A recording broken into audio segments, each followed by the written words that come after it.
প্রার্থিতা বাতিলের বিরুদ্ধে সংক্ষুব্ধ প্রার্থীদের আপিল শুনানির পঞ্চম দিন আজ।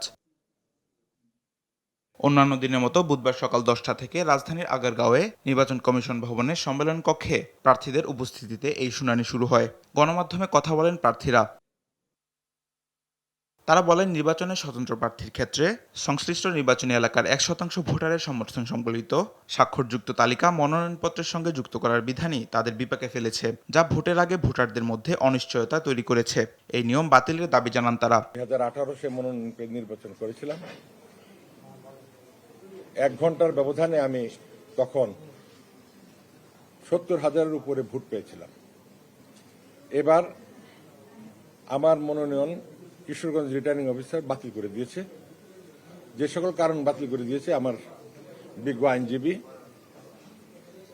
উপস্থাপন করেছেন নির্বাচন কমিশনে। নির্বাচন কমিশন গ্রহণ করেছে। আমার মনোনয়ন তারা বৈধ ঘোষণা করেছে। এদিন বাংলাদেশের কমিউনিস্ট পার্টির 4টি আবেদনের মধ্যে 4টি বৈধতা পায়। পাশাপাশি বেশিরভাগ স্বতন্ত্র প্রার্থীর মনোনয়নপত্র বৈধ ঘোষিত হয়।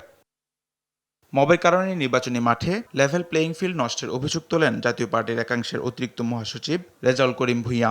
লেভেল প্লেইং ফিল্ড মাঠে মবের কারণে নষ্ট হচ্ছে।